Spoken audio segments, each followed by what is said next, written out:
अस्सलामुअलैकुम वरहमतुल्लाहि वबरकातुहू। मैं हमदादुल्लाह ख़ान और आप देख रहे हैं मेरे यूट्यूब चैनल आयु के circle. Dear students and viewers, आज हम डिस्कस करने लगे हैं पार्ट्स ऑफ स्पीच के छठे सबक को, यानी कि कंजंक्शंस को। आज हम जानेंगे कि कंजंक्शंस होते क्या हैं और उसके अक़साम कितने होते हैं और कहाँ कहाँ पर कंजंक्शंस को इस्तेमाल किया जाता है। सबसे पहले डेफिनेशन पे ज़रा सरसरी नज़रें दौड़ाते हैं। कहते हैं कि conjunctions are words that join two words और सेंटेंसेस। कंजंक्शंस वो अल्फाज होते हैं कि जो दो लफ्ज़ों को और दो जुमलों को जोड़े। वो दो लफ्ज़ नाउन भी हो सकते हैं, प्रोनाउन भी हो सकते हैं और इसके अलावा एडवर्ब्स भी हो सकते हैं।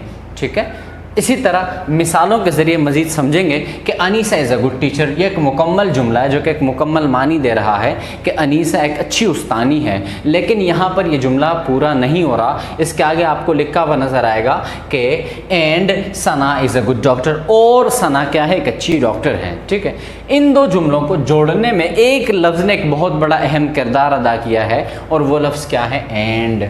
ठीक है, तो इन मिसालों से आपको समझाना मकसूद है। ठीक है, दूसरे जुमले को देखें, we did not enjoy the day. हमने दिन का लुत्फ नहीं लिया। ठीक है, क्यों नहीं लिया भाई? बिकॉज वेदर वॉज अनप्लेजेंट, क्योंकि मौसम नाखुशगवार था। अब इन दो जुमलों को, we did not enjoy the day, हम दिन से महजूज ना हो पाए, हमने उस दिन को एंजॉय नहीं किया, ये एक मुकम्मल जुमला है। वेदर वॉज अनप्लेजेंट, मौसम नाखुशगवार था, यह भी एक जुमला है। ठीक है, इन दोनों जुमलों को जोड़ने का काम इस एक लफ्ज़ ने किया है, वो क्या है, बिकॉज। तो ये भी क्या है, कंजंक्शंस है। सेम इसी तरह अगले वाले जुमले में देखें, ये दो जुमले हैं, ठीक है, कि जिनको कंजंक्शंस के ज़रिए जोड़ा गया है। अब हम वर्ड्स को देखते हैं कि दो वर्ड्स को किस तरह कंजंक्शन जोड़ता है। ठीक है, फरहान इज़ रिच, फरहान अमीर है। ठीक है, ये वर्ड है, बट मेजरली फरहान क्या है, अमीर है लेकिन कंजूस है। ठीक है, अब ये पूरा जुमला नहीं है, ये सिर्फ एक लफ्ज़ है। तो इन दो लफ्ज़ों को मिलाने का काम किसने किया, बट ने किया, और ये बट क्या है, कंजंक्शंस में शामिल है। टेक बिस्कुट्स और टॉफ़ीज़, इन दो चीज़ों में से एक आपने सेलेक्ट करना है, एक चूज़ करना है। टेक बिस्कुट्स और टॉफ़ीज़, या तो बिस्किट ले लो और या क्या ले लो, टॉफ़ीज़ ले लो। ठीक है, तो ये वो वर्ड्स होते हैं कि जो क्या करते हैं, जुमलों को या दूसरे लफ्ज़ों को आपस में जोड़े रखते हैं। ठीक है, इसी तरह कंजंक्शंस के चार मुख्तलिफ अक़साम होते हैं। आज हम पहली किस्म को और उसके एक्सरसाइज को डिस्कस करेंगे। सबसे पहली किस्म है हमारे पास कोऑर्डिनेटिंग कंजंक्शंस। कोऑर्डिनेटिंग कंजंक्शंस का काम क्या होता है और ये कितने होते हैं? कोऑर्डिनेटिंग कंजंक्शंस क्या करता है कि ये दो क्लाउज को जोड़ता है। किसको जोड़ता है? दो क्लाउज को जोड़ता है। अब आपके दिमाग में ये ख्यालात आते होंगे कि क्लाउज किसको कहते हैं। जिस तरह आपको ये पहला वाला जुमला नज़र आ रहा है, इसको अगर हम दो हिस्सों में तकसीम करेंगे तो ये हिस्से क्लाउज कहलाएंगे। ठीक है, और मुख्तलिफ जुमलों के मुख्तलिफ क्लाउजेज होते हैं। ठीक है, ये दो क्लाउज हैं। ठीक है, तो कोऑर्डिनेटिंग कंजंक्शंस क्या करते हैं, ये दो क्लाउज को मिलाते हैं, यानी कि दो हिस्सों को मिलाकर एक जुमले को बनाते हैं। ठीक है, और ये टोटल कितने होते हैं? ये टोटल 7 होते हैं। ठीक है, जिसका अगर आपको याद करने में कोई मसला हो तो आप एक लफ्ज़ याद कीजिएगा, उस लफ्ज़ से आपको ये सारे के सारे याद रहेंगे। आप ये लफ्ज़ याद करें, फैन बॉयज़। ठीक है, fan boys, F for and, nor, but, और, येट, सो। ठीक है, अब फॉर, एंड, नॉर, बट और येट, सो, इनको जुमलों में किस तरह इस्तेमाल करते हैं? एक एक जुमला आपको बोर्ड पर लिखा हुआ नज़र आ रहा होगा। ठीक है, फॉर की मीनिंग है उर्दू में क्योंकि। इसी तरह इस फॉर को हम मुख्तलिफ जगह पर इस्तेमाल करते हैं। मिसाल के तौर पर, I was waiting for you, मैं आपका इंतज़ार कर रहा था। ठीक है, या मैं आपके लिए इंतज़ार कर रहा था।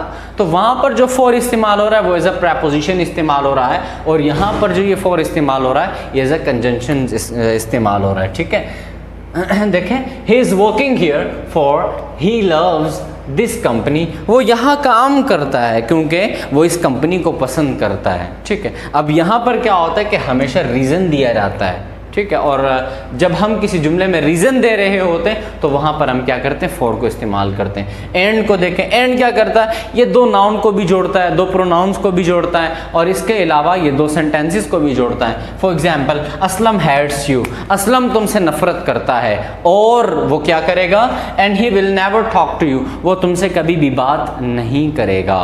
ठीक है, यानी कि दो जुमलों को किसके ज़रिए जोड़ा गया, एंड के ज़रिए जोड़ा गया। ये एंड क्या है, ये कंजंक्शन में शामिल है। ठीक है, अब बारी है नॉर की। नॉर की मीनिंग बनती है उर्दू में ना ही। ठीक है, यानी कि वो काम जो कभी हो नहीं सकता, वहाँ पर हम क्या करते हैं, नॉर यूज़ करते हैं। For example, I have never talk to that guy, मैंने उस बंदे से कभी भी बात नहीं की। ये पे एक मुकम्मल क्लाउज है। Nor do I want to do, और ना ही मैं करना चाहता हूँ। यानी कि जब किसी भी काम के कोई चांसेस ना हो तो वहाँ पर हम क्या करते हैं, नॉर को एज अ कंजंक्शन यूज़ करते हैं। नॉर के बाद आता है बट। ठीक है, I want it to help you, मैं तुम्हारी मदद करना चाहता था, लेकिन क्या हुआ, but they did not let me do it, लेकिन उन्होंने क्या किया, मुझे ऐसा करने नहीं दिया। अब यहाँ पर ये क्या है, ये जो बट इस्तेमाल हुआ है ये एज अ कंजंक्शन इस्तेमाल हुआ है। ठीक है, सेम अगले जुमले में देखें, और यहाँ पर किस लिए, ये चॉइस के लिए या ऑप्शन के लिए और को इस्तेमाल किया जाता है। Do you want to come with us, क्या आप हमारे साथ आना चाहते हैं, या do you want to stay here, या आप यहाँ रुकना चाहते हैं। यानी कि यहाँ पर क्या पूछा जा रहा है, चॉइस पूछा जा रहा है और ऑप्शन दिया जा रहा है। ठीक है, कि आप हमारे साथ जाना चाहते हैं या यहाँ रुकना चाहते हैं। आगे देखें, येट। येट की मीनिंग है बावजूद। इसका इस्तेमाल कहाँ होता है, ठीक है, देखें, all of us worked really hard to pass test, हम सब ने सख्त मेहनत की, सख्त कोशिश की कि हम टेस्ट को क्या कर सके, पास कर सके, लेकिन क्या हुआ, येट वी ऑल फेल्ड, बावजूद उसके हम सब क्या हो गए, फेल हो गए। यानी कि हमने मेहनत की लेकिन उसके बावजूद भी हम पास नहीं हो पाए और फेल हो गए। आखिरी वर्ड है सो, इसकी उर्दू में मीनिंग बन रही है तो। ठीक है, देखिए, I was feeling blue. Feeling blue mean that's mean के सैड होना, उदास होना। ठीक है, मैं उदास था, लेकिन उदास होने के बाद क्या किया मैंने, so I didn't go to office, तो इसलिए मैं ऑफिस नहीं गया। ठीक है, तो ये बुनियादी चीज़ें थी जो कि आपको बताना मकसूद था। तो उम्मीद है कि आपको कंजंक्शन की पहली किस्म कोऑर्डिनेटिंग कंजंक्शन समझ आ चुका होगा। अब इसका एक असाइनमेंट है जो कि आपने सॉल्व करना है। 10 जुमले इस साइड पर मौजूद है और 10 जुमले यहाँ पर मौजूद है। इन दो जुमलों को आपने क्या करना है, जोड़ना है। ठीक है, मैं एक एक जुमले को ज़रा पढ़ के बताता हूँ। आई क्राइड अ लॉट, मैंने बहुत चीखा या बहुत चिल्लाया। Aslam did not play, Aslam नहीं खेला। ठीक है, सारा इज़ माई सिस्टर, सारा मेरी बहन है। I did not go to school, मैं स्कूल नहीं गया। आर दे रिच, क्या वो अमीर है। वी विजिटेड द जू, हम चिड़ियाघर गए। आई हेल्प अफशा, मैंने अफशा की मदद की। नौरीन एंड ज़ारा, ठीक है, नौरीन और ज़ारा। ठीक है, देखें, आई लेफ्ट द हाउस, मैंने घर छोड़ा या मैं घर से निकला। इकबाल इज़ रिच, इकबाल क्या है, अमीर है।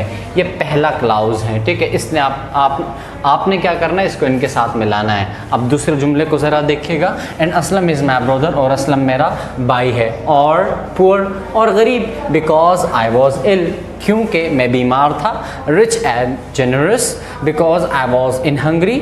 But she was not happy because I got late. But she couldn't hear and the museum, but he is major. बहुत जुमले ऐसे होंगे कि जो बहुत ही आसान होंगे और मेरे पढ़ते ही आपके दिमाग में आ चुका होगा कि वो कौन कौन से हैं। मैं एक दो जुमलों को सॉल्व करता हूँ, बाकी जो बच जाए उनको आपने सॉल्व करना है। पहला जुमला देखिए ज़रा, आई क्राइड अ लॉट, मैं बहुत चीखा, मैं बहुत चिल्लाया, लेकिन क्या हुआ, बट शी कुडेंट हियर, लेकिन उसने मेरी बात नहीं सुनी या उसको आवाज़ नहीं गई। ठीक है, यानी कि रीज़न बताया गया। ठीक है, अब देखें तीसरे जुमले को देखें। सारा इज़ माई सिस्टर, सारा मेरी बहन है। And Aslam is my brother. ठीक है, और असलम क्या है, मेरा भाई है। ठीक है, इसी तरह मज़ीद ये जो आपके सामने 8 जुमले नज़र आ रहे हैं, इन जुमलों को आपने क्या करना, को जोड़ के अपने असाइनमेंट को मुकम्मल करके उन जुमलों को आप कमेंट कीजिएगा। ठीक है, एंड देन चेक करने के बाद मैं आपको जवाब दूंगा। सेम इसी तरह आज हमने पहली किस्म कोऑर्डिनेटिंग कंजंक्शन डिस्कस की। इसके बाद जो 3 अक़साम बचते हैं, कोरिलेटिव कंजंक्शन, सबऑर्डिनेटिंग कंजंक्शंस और इसके अलावा कंजक्टिव एडवर्ब्स, इनको हम नेक्स्ट क्लास में डिस्कस करेंगे। उम्मीद है आज का सबक समझ आ चुका होगा और चैनल को सब्सक्राइब करना ना भूलिएगा। जज़ाकल्लाह।